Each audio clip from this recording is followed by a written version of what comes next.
Хайырлы иртә. Илнең төп телеканалында Татарстан яңалыклары, студияда Чулпан Әмири, безнең бүгенге чыгарылышта. Каһарманнар доны мәңгелек. Республикада Бөек Ватан сугышында җиңүнең 78 еллыгы билгеләп үтелде. Аның моңы халык күңелендә. Бөек җырчы Рәшит Вахаповның тууына 115 ел тулды. Татарстанда һәм җырчының туган ягы Түбән Новгород өлкәсендә искә алу чаралары дәвам итә. Татар театры юлбашчысы, татар театрына нигез салучыларның берсе, драматург, актер һәм режиссер Габдулла Кариевның тууына 137 ел тулу уңаеннан республикада төрле чаралар уза.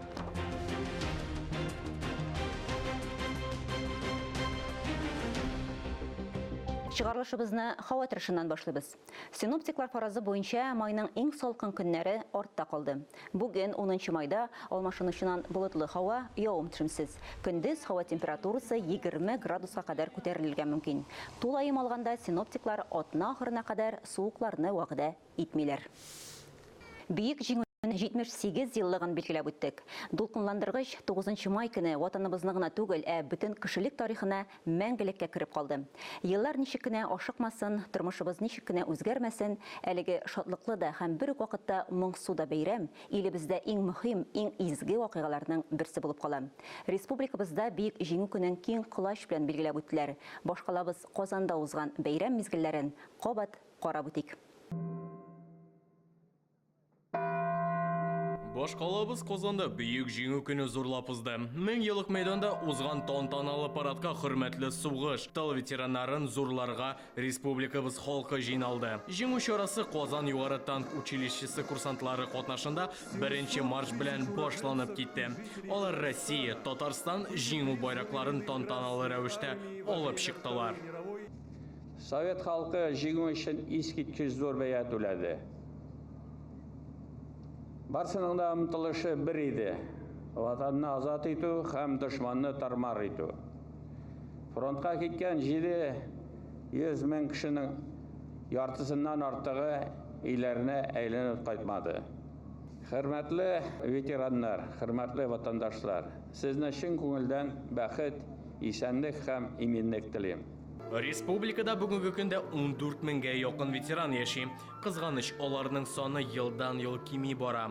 Ләкин һәрберебезнең изге бурычы ветераннарны кайгырту, җиңү традицияләрен саклау. Чараның иң матур өлешенең берсе хәрби техника узуы булды. Алар арасында атаклы Катюшалар, колхозник Татарий, Т-34 танкы һәм башкалар. Шулай ук парадта Казан Суворов хәрби училищесы, Казан югары хәрби команда училищесы курсантлары һәм офицерлары үзләренең чыгышлары белән хөрмәтле ветераннарны куандырдылар.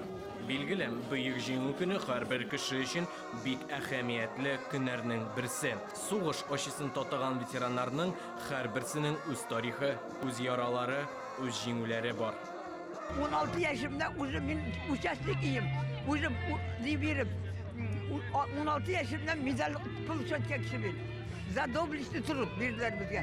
Я призван в вооруженные силы в 1943 году. Но успел, как говорится, понюхать пороха, встретил День Победы на границе с Восточной Пруссией. Молодое поколение, они должны истории войны знать. Они всегда должны быть настоящим защитником Родины. Еллар үткән саен каһарманның батырлыгы бер дә онытылмый. Киресенчә, аларның исемнәре һәм кую гамәлләре безнең һәм киләчәк буынның ныклы бер нигезе булып тора. Искәндәр Ремалдинов, Ира Хамидуллин, Татарстан яулыклары. Мәгълүм булганча, быел үлемсез полк акциясы яңа форматта үткәрелде. Шактый гаиләләр Бөек Ватан сугышында катнашкан каһарманнарның фотоларын социаль челтәрләргә беркетеп, рәхмәт сүзләрен җиткерде. Интернет киңлегендә үлемсез полк акциясына кагылышлы язмаларны башка төбәкләрдән һәм районнардан да урнаштырганнар. Безнең Татарстан дәүләт телерадиокомпаниясе да үлемсез полк телепроектында теләгән һәркемгә катнашырга тәкъдим иткән иде. Нәтиҗәләре алдагы язмада. Үлемсез полк телепроектында катнашучылар саны берничә көн эчендә 100дән артып киткән иде. Хат язучылар ветераннарның фотолары һәм кирәкле мәгълүмат белән уртаклашты. Быел машина йөртүчеләр Бөек Ватан сугышы ветераннарының фоторәсемнәрен шәхси автомобиль тәрәзәләренә беркетеп, халыкны таң калдырдылар. Шунысы да куаныч. ЮХИДИ хезмәткәрләре үзләре дә әлеге акцияга бик теләп кушылдылар. Республика рәисе обысы Миниханов Галимҗан Минихан улының фотосурәтен ретро-машинага беркетеп куйган һәм әлеге ретро-машинада Рөстәм Миниханов җиңү паркына чәчәкләр салуга да килде. Лина Нәҗмәдинова, Эльвира Файзуллина, Ленар Хабибуллин, Татарстан яңалыклары. Чүпрәле районында бөтен буыннарның шик буе сакчыларына һәйкәлен ачтылар. Иске Чүпрәледә Самара, Ульяновск өлкәләре, Шуаши һәм Татарстанның төрле районнарыннан шик сакчылары җыелды. Шик туганлыгы активистлары мәңгелек утка чәчәкләр салдылар. Моннан тыш, хәрбиләр Луганск Халык Республикасыннан шик буе сакчылары тапшырган байракны күтәрделәр. Район башлыгы Марат Гафаров мондый монументны торгызган өчен рәхмәт белдерде. Бу безнең сугышчыларның батырлыклары турындагы хәтерне мәңгеләштерүгә һәм саклауга сизелерлек өлеш кертте дип билгеләп үтте ул. Ил күләм җиңү көнен бәйрәм иткәндә Казанның Шабакса бистәсендә дә тантаналы рәвештә хәтер мемориалы ачылды. Ачылыштан Мөршидә Җихан репортажы. Шабакса халкы өчен быел җиңү көне бәйрәме гадәти урында түгел, яңа мемориал янында узды. Башта без менә шундый бик сугыш ветераннарына bir zor матур гына памятник төзергә булган идек, төзедек. Янасың инде проектлар үзгәреп бара. Онда поликлиника төзергә урын кирәк булды да без мемориаллык күчергә булдык. Аны күчереп салуны башлап йөргән Марсалиев тантаналы чараны ачып, иң беренче ярдәм итүчеләргә, бигрәк тә Казанның Совет районы хакимияте җитәкчеләренә рәхмәт сүзләрен җиткерде. Үзебезнең бистәбездә матур гомер итәргә насыйп булсын. Бик зур рәхмәт. Тантаналы ачылыш тәмамланса да, халык таралырга ашыкмады. Мәңгелек ут каршына балалар чыкты. Төгәлрәге алар үзләре җиңү көне уңайыннан махсус җыр, шигырь өйрәнеп килгәннәр.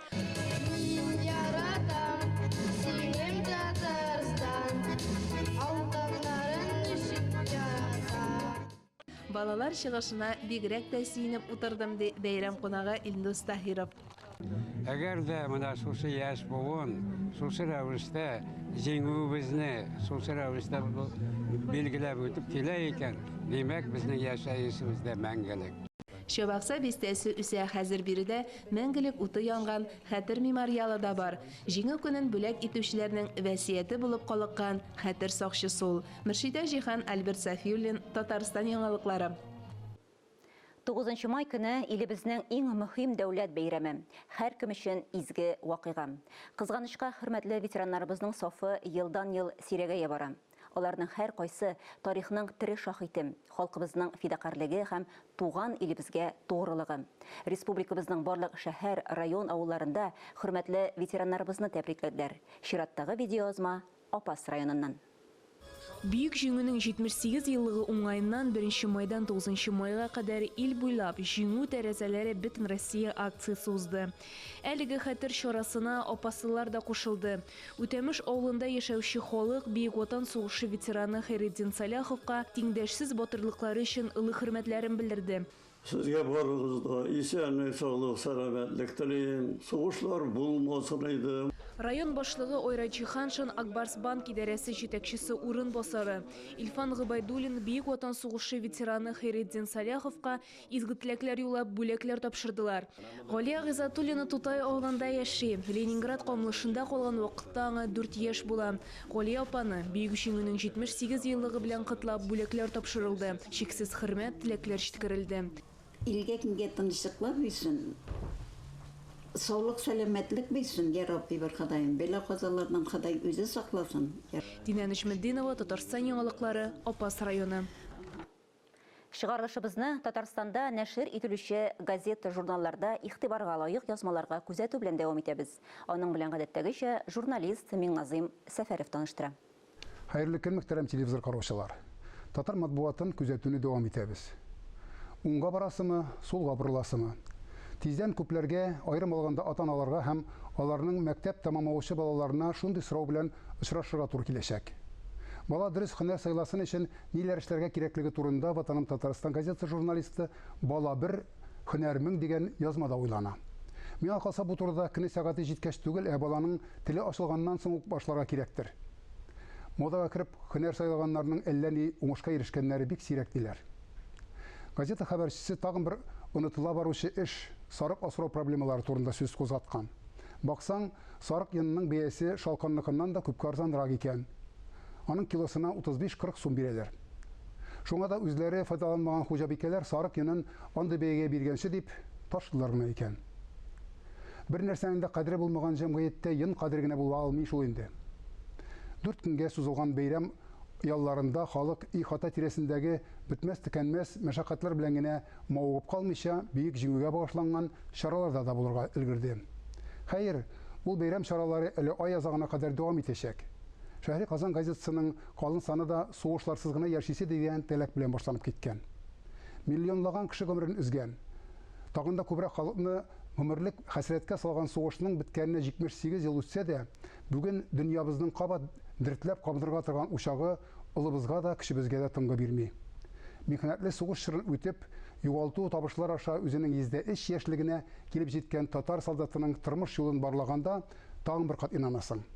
Бу тормышта һәркем үзенчә бәхетле булган кебек, бәхетсезлеге дә һәркемнең үзенчә. Газетадагы тагын бер игътибарны җәлеп итә торган язма "Васыятым шул, нигеземне музей йорт итеп сакласын" дип атала. Аксубай районының Яңа Дума авылында яшәп иҗат итүче балалар язучысы Раушания апа Низамованың тормыш юлы үзе бер китап язарлык. Ләкин ул үзе турында түгел, заманында әти-әнисенә никах укыган татар шагыйре Нәҗип Тумави турында поэма язып, аны үз акчасына бастырып чыгарган. Ятимнәр йортыннан үксез бала алып үстергән, йортын музей иткән. Әле дә ярый дөньяда шундый киң күңелле кешеләр бар дисең бу язманы укыганда. Дөньялар ничек кенә үзгәрсә дә, тормыш авырлыкларына каршы торырлык көч табып яшәргә язса дигән теләктә бүгенгә сезнең белән сау булашам, исәнлектә күрешик. Шушы көннәрдә башкалабыз Казанда 3нче халыкара балачак вокаль фестиваленең гала концерты узды. Әлеге бәйге Ярдәм янәше хәйрия фондының төп проектларының берсе булып санала. Мөмкинлекләре чикле балалар да бу бәйгедә үзләренең вокаль осталыкларын, талантларын күрсәтә алды. Быел бәйгедә катнашырга бөтен Россиядән 1000нән артык гариза килгән. Алар арасында Бурятия Республикасыннан да катнашырга теләк белдерүчеләр бар иде. Мәскәү йолдызларыннан торган мәртәбәле жюри иң яхшыларын сайлап алды. Мин балачак конкурсына "Урман буйлары" дигән җыр белән килдем. Миңа бик ошады, мин бик теләп анда катнаштым. Быел мин бу бәйгедә беренче тапкыр катнаштым, күп дуслар таптым. Миңа бик ошады, жюрилар бик әйбәт. Мы отобрали 300 самых лучших детей во всей стране. Без иң яхшы 300 катнашучыны сайлап алдык. Алар бик талантлы, кояш кебек балкып кына торалар. Бу балалар булачак йолдызлар дип әйтсәк тә ялгыш булмас. Чарага килгән барлык тамашачы да балаларның чыгышларын күреп таң калды. Эфирда Татарстан яңалыклары, чираттагы хәбәрләргә күчәбез.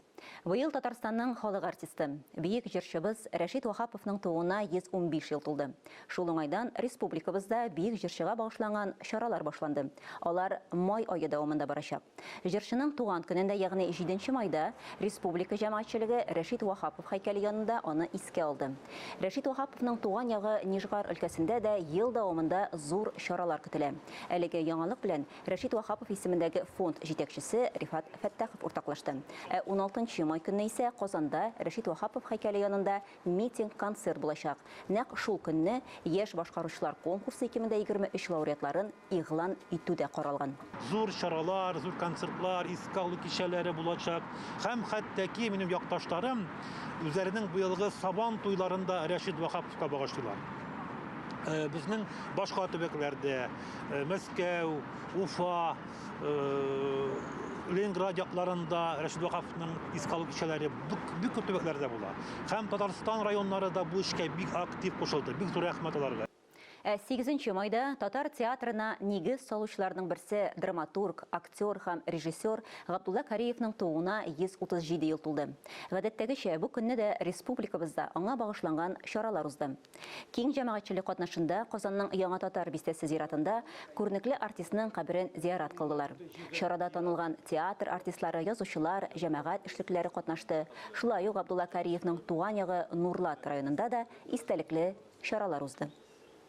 Ифекта да шәхеснең киләчәккә баруын, бармауын билгеләүче ул яшьләр. Һәм безнең яшьләр театрында мин бик рәхмәтле менә бу традицияләрнең саклануына, олы буыннан алып, яшьләргә кадәр бу исемнең дә, бу шәхеснең дә кадерләп саклануына. Алдагы видеозмабыз Актаныш районында гомер итүче 100 яшьлек Рәшидә Рәхмәтуллина турында. Төрле чырларның, елларның бар михнәтен үз җилкәсендә татыган, сугыш чырын, аннан соңгы авыр елларны да яхшы хәтерли ул.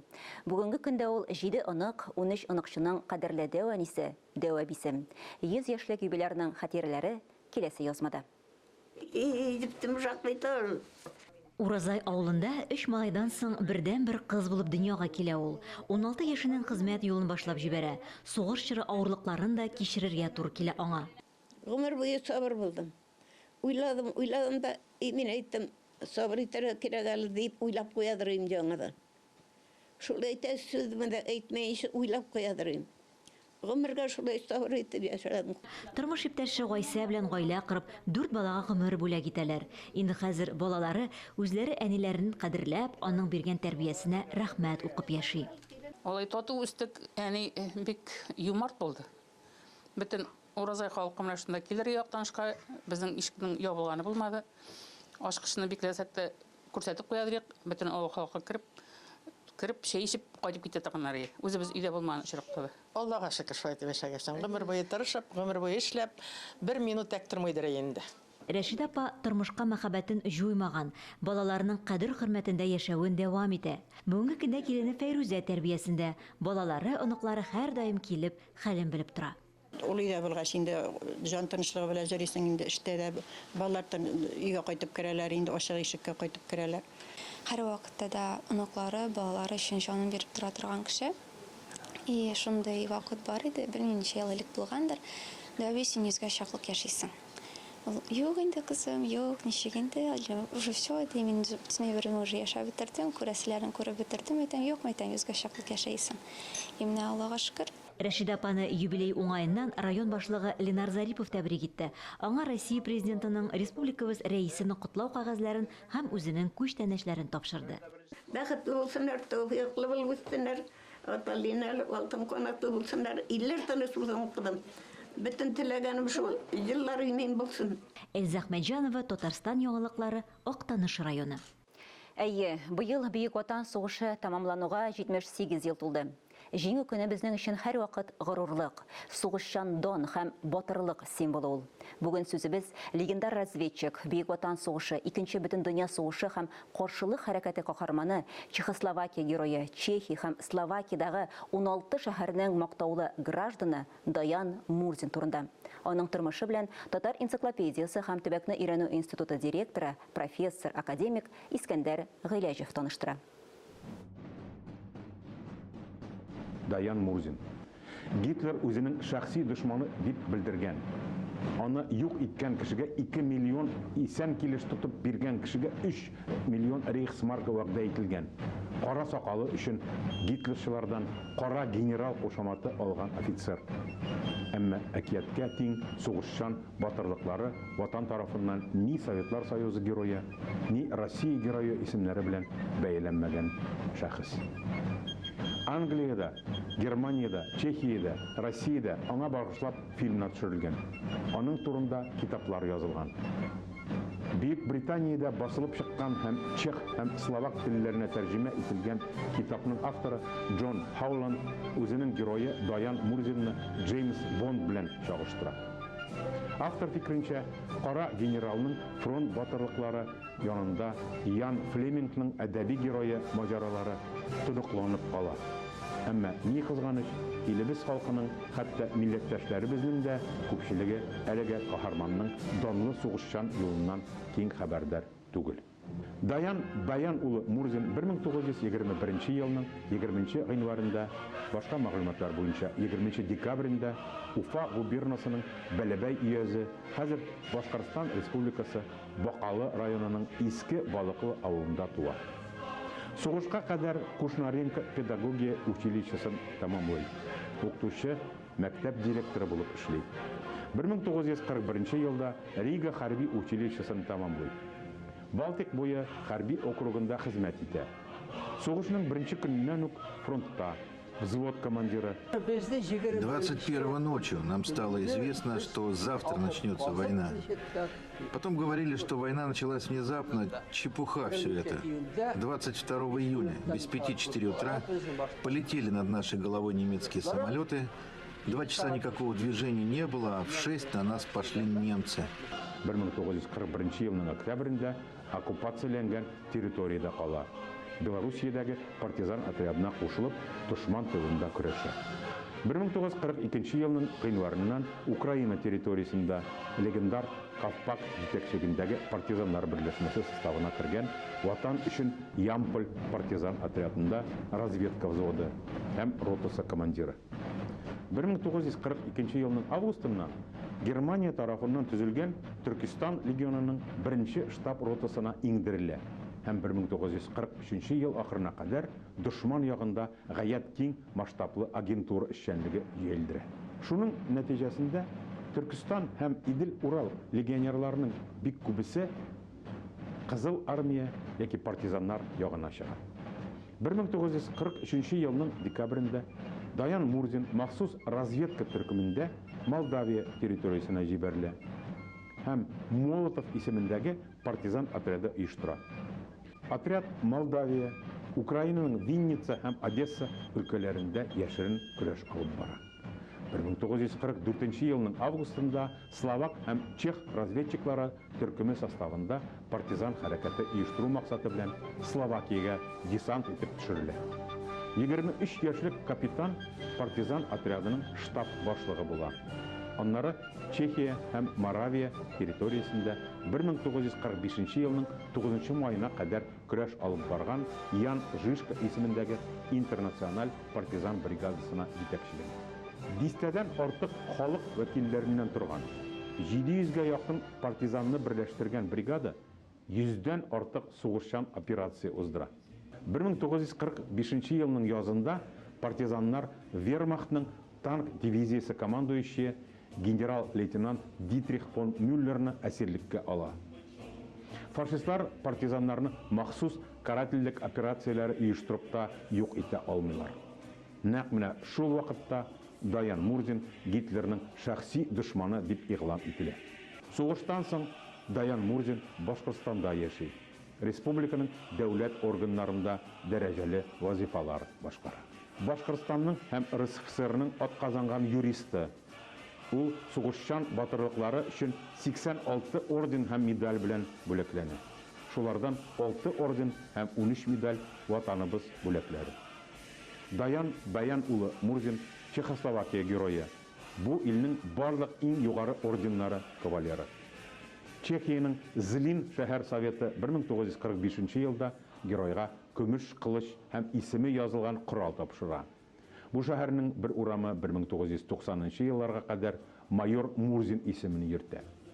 Даян Мурзин 2012 елның 9 февралендә Уфа шәһәрендә вафат була.